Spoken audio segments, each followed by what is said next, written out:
Meu nome é Esther Fagundes Barbosa, tenho 74 anos e sou a guardiã de uma casa que respira memórias.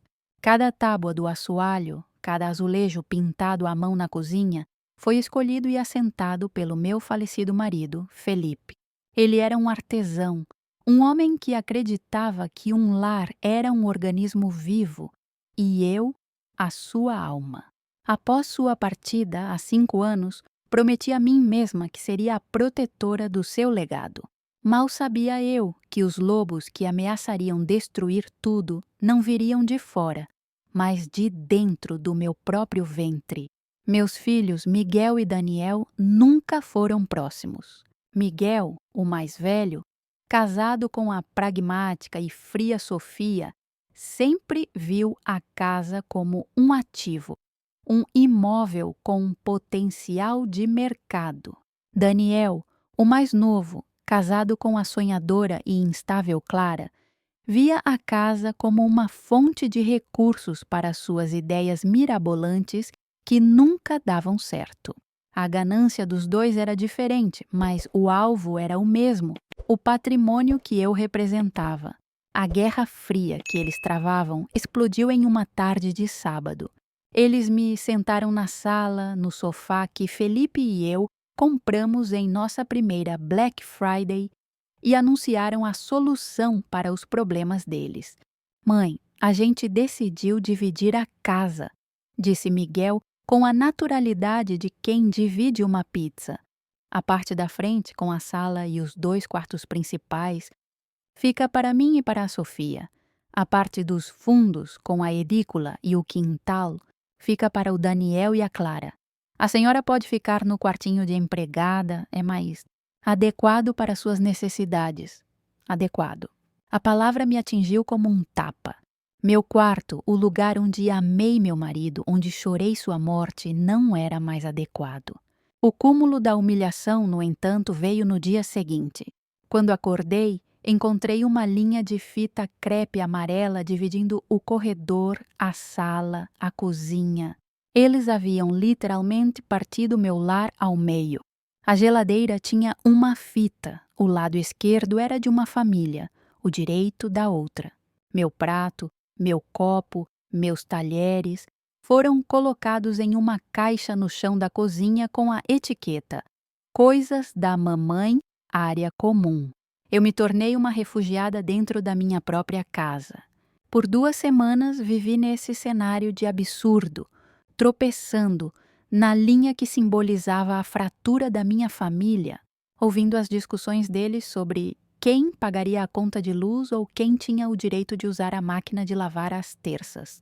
Eu era um fantasma, um empecilho na partilha deles. E então veio o golpe final. Em uma manhã, acordei com o barulho de um caminhão de mudanças. Eles estavam se mudando para a casa. Miguel e Sofia para a frente, Daniel e Clara para os fundos. E eu? Encontrei uma mala na porta do meu quarto com algumas das minhas roupas e um bilhete na porta da rua. A caligrafia era de Miguel. Mãe, decidimos que é melhor para a senhora ficar um tempo na casa da sua irmã. A gente precisa de espaço para se organizar. Depois a gente vê o que faz. Eles não me expulsaram com gritos. Fizeram pior. Me descartaram com a eficiência de quem se livra de um móvel velho. Sentei-me na calçada, ao lado da minha mala, enquanto eles, meus próprios filhos, passavam por mim carregando caixas, sem me dirigir um único olhar. Mas enquanto o caminhão de mudanças roncava, uma lembrança me veio à mente, as últimas palavras de Felipe para mim. Esther, o nosso tesouro não está nos bancos, está no coração da nossa casa. Se um dia precisar, lembre-se do coração da casa. E eu sabia exatamente onde ficava o coração da nossa casa. Não era na sala nem na cozinha. Era na parede atrás do seu velho retrato. Eles podiam ter dividido o chão, mas a fortuna, a verdadeira herança, eles não podiam ver. A ganância dos meus filhos não nasceu do nada. Ela foi regada, dia após dia, pela minha devoção cega e pelos meus sacrifícios intermináveis. Eu acreditava que o amor de mãe era uma fonte inesgotável, e eles se acostumaram a beber dela até quase me secarem. Lembro-me como se fosse hoje, quando Miguel, aos 23 anos, decidiu que queria fazer um MBA caríssimo no exterior. Mãe, é a chance da minha vida, ele dizia com os olhos brilhando. Felipe, mais pé no chão, era contra. O menino precisa aprender a conquistar as coisas com o próprio suor, Esther. Ele me alertava. Mas eu não ouvi. Vendi em segredo o anel de noivado que minha mãe me deu, uma joia de família, para completar o dinheiro da matrícula dele.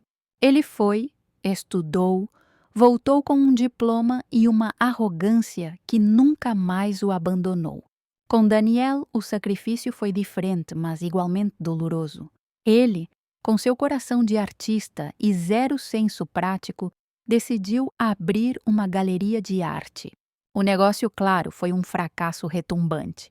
As dívidas se acumularam. Em uma noite, ele chegou em casa desesperado, dizendo que os credores o estavam ameaçando. Sem que Felipe soubesse, usei a poupança que guardávamos para a nossa aposentadoria para cobrir o rombo dele. É só até eu me reerguer, mãe. Eu te pago tudo de volta, ele prometeu, chorando no meu colo. Eu nunca vi um centavo daquele dinheiro. As esposas deles, Sofia e Clara, foram o catalisador que transformou a acomodação deles em cobiça ativa. Eram rivais, disputando qual dos filhos merecia mais, mas eram aliadas perfeitas na campanha para me neutralizar. Sofia, a esposa de Miguel, era a estrategista. Fria e calculista, ela começou a plantar a semente da minha incompetência. Esther, a senhora tem certeza de que fechou o gás? Senti um cheiro estranho. Nessa idade, a gente tem que tomar cuidado, ela dizia, mesmo sabendo que meu fogão era elétrico. Clara, a esposa de Daniel, usava a vitimização. Ai, Esther, a senhora podia me ajudar com um dinheiro extra este mês? O aluguel atrasou de novo. A vida está tão difícil. A senhora, com essa casa quitada, nem imagina o que a gente passa. Elas me pintavam como a velha rica e irresponsável, e eles, os filhos coitados, sobrecarregados pela minha existência.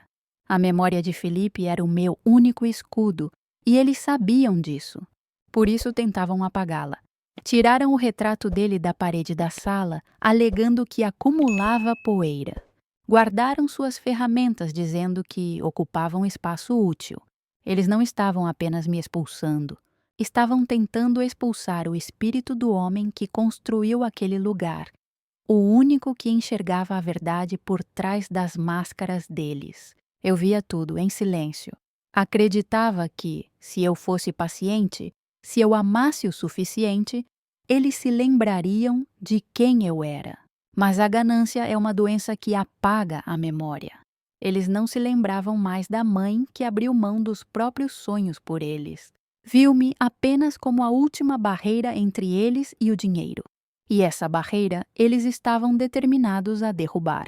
A rua, naquele dia, se tornou meu deserto. Com a mala ao meu lado e o bilhete amassado na mão, eu não tinha para onde ir. Minha irmã morava em outro estado e eu, ao longo dos anos, me afastei das minhas amigas, absorvida pela vida dos meus filhos. Senti-me completamente só. Foi quando uma porta se abriu. Dona Iris, minha vizinha de porta há mais de 30 anos, uma mulher pequena e de uma força imensa, atravessou a rua e me abraçou. Eu vi tudo, Esther. Eu vi a fita no chão, eu ouvi as discussões.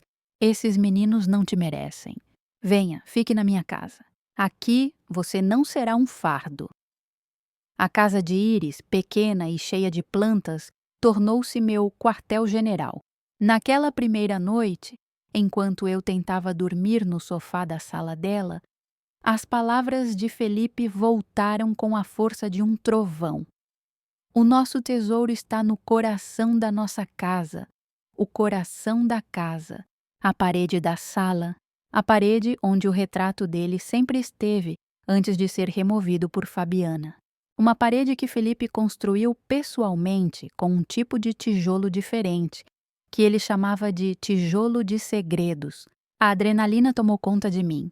Eu precisava entrar na minha casa. Iris, eu disse à minha amiga na manhã seguinte. Você ainda tem aquela chave reserva que o Felipe te deu anos atrás para uma emergência? Iris sorriu. Eu nunca me desfaço de nada, minha amiga. Naquela noite, esperamos. As luzes da minha casa se apagaram por volta da meia-noite. Meus filhos e suas esposas, exaustos da mudança, dormiam o sono dos justos, ou melhor, dos injustos. Com o coração na boca, eu e Iris atravessamos a rua. A chave antiga, com um pouco de esforço, girou na fechadura. Entramos em silêncio.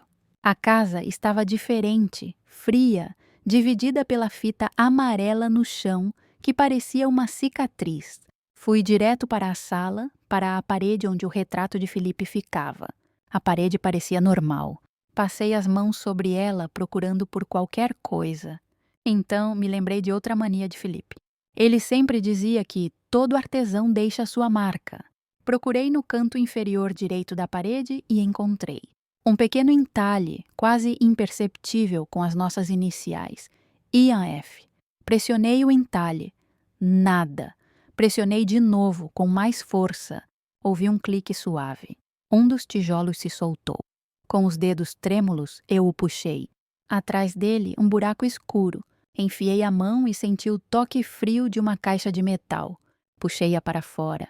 Era pesada. Levei a caixa para a casa de Iris. Sentadas na mesa da cozinha, nós a abrimos. Dentro não havia dinheiro ou joias. Havia um único documento enrolado e amarrado com uma fita de cetim azul e uma carta. Abri a carta primeiro. A caligrafia de Felipe encheu meus olhos de lágrimas. Minha amada Esther, começava.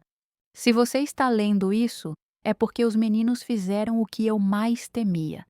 O coração deles, às vezes, é menor que a ambição, mas o nosso amor sempre foi maior. Este documento na caixa é a nossa verdadeira herança. É a escritura original do terreno que comprei com o meu primeiro salário, aquele na beira da represa, que todos sempre acharam que era só um matagal sem valor. Eu nunca o registrei oficialmente em nosso nome, mantive-o como uma propriedade de posse antiga. Anos atrás, a prefeitura iniciou um processo de regularização fundiária. Este documento, meu amor, prova que somos os donos legítimos daquela terra há mais de 50 anos. E hoje, com a nova estrada e o condomínio de luxo que estão construindo ao lado, aquele matagal vale uma fortuna. Uma fortuna que não está no nome deles, está no nosso. Use isso com sabedoria. Não por vingança, mas por justiça. Com todo o meu amor, seu Felipe. Eu desrolei o documento. Era a escritura amarelada pelo tempo, mas perfeitamente preservada. Meus filhos haviam me expulsado por uma casa que valia talvez 1/10 da fortuna que eles ignoraram a vida inteira. Eles brigaram pelos tijolos, mas a verdadeira herança era a terra. Na manhã seguinte, eu não era mais a viúva desamparada. Eu era uma herdeira, uma mulher com um plano. Fui, acompanhada por Iris, ao melhor advogado de direito imobiliário da cidade, um homem que Felipe sempre respeitou, o Dr. Sampaio. Mostrei a ele a escritura e a carta. Ele analisou os documentos com a perícia de um joalheiro. Dona Esther, disse ele com um brilho nos olhos, seu marido não era apenas um artesão, era um visionário. Este documento é impecável. A posse é inquestionável. E, com a valorização da área, a senhora está sentada sobre um patrimônio milionário. E a casa, Dr. Sampaio? E perguntei. A casa legalmente é sua. O que seus filhos fizeram é esbulho possessório. Podemos entrar com uma ação de reintegração de posse e tirá-los de lá em uma semana. Não, respondi, e vi a surpresa no rosto dele e de Iris. Isso é pouco. Eles não merecem uma solução tão simples. Eles me humilharam publicamente. A justiça também precisa ser pública. E então, eu revelei meu plano. Um plano que não visava apenas recuperar o que era meu, mas ensinar aos meus filhos uma lição sobre o verdadeiro valor das coisas. Dr. Sampaio, eu não quero a casa de volta. Eu quero vendê-la. mas não de qualquer jeito. Eu quero fazer um leilão. O advogado sorriu, entendendo a genialidade da jogada. Um leilão, ele ponderou. Isso é brilhante. A senhora força a saída deles, realiza o lucro e expõe a briga mesquinha deles para toda a cidade. É uma aula magna de justiça poética. O processo foi iniciado. A primeira notificação que Miguel e Daniel receberam não foi de despejo, mas de um avaliador judicial que iria periciar a casa para o leilão. E imagina o caos que se instalou. Eles me ligaram, furiosos, confusos. Mãe, que história é essa de leilão? A senhora ficou louca de vez? Gritou Miguel ao telefone. Respondi com uma calma que os desarmou. Não, meu filho. A louca que vocês inventaram não existe mais. Quem está falando é a proprietária do imóvel que decidiu liquidar seu ativo.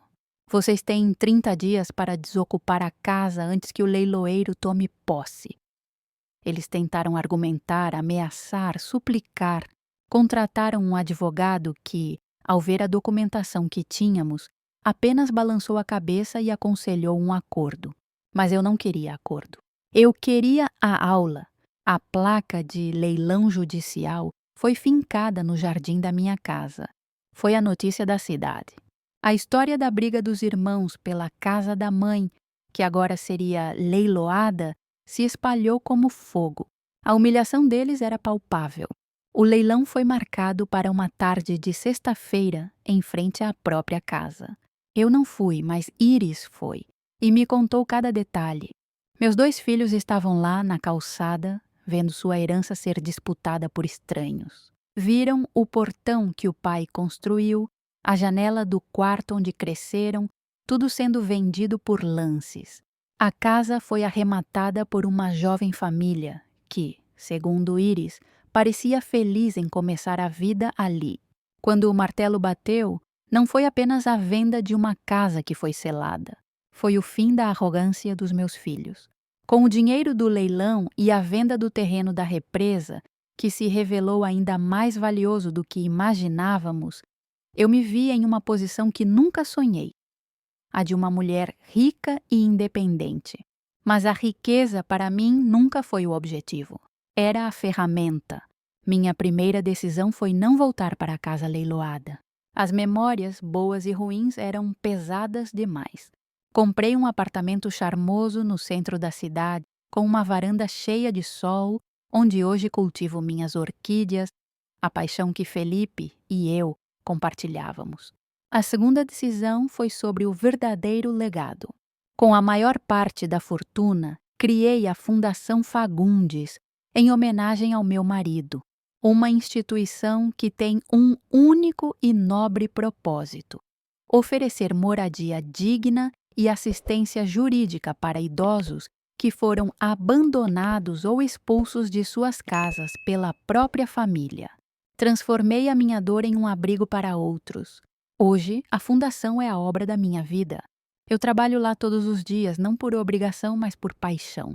Ouço histórias, ofereço consolo e, o mais importante, luto para que nenhuma outra Esther se sinta sozinha e desamparada.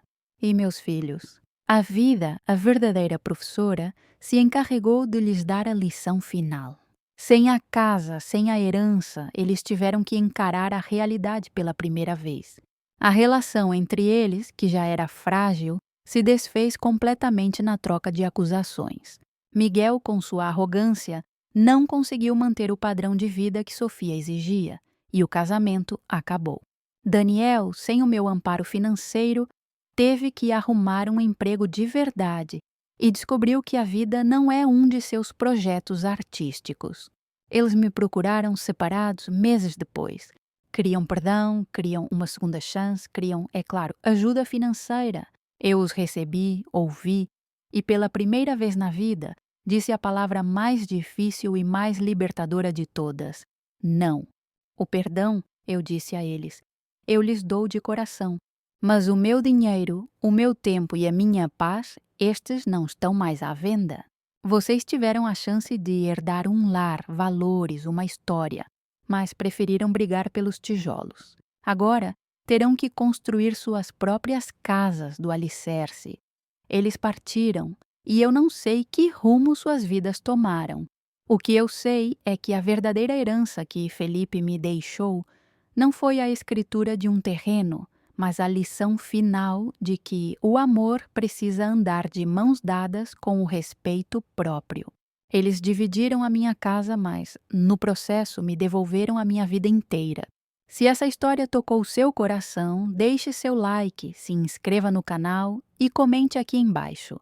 No meu lugar, o que você faria? Sua mensagem pode iluminar o dia de alguém.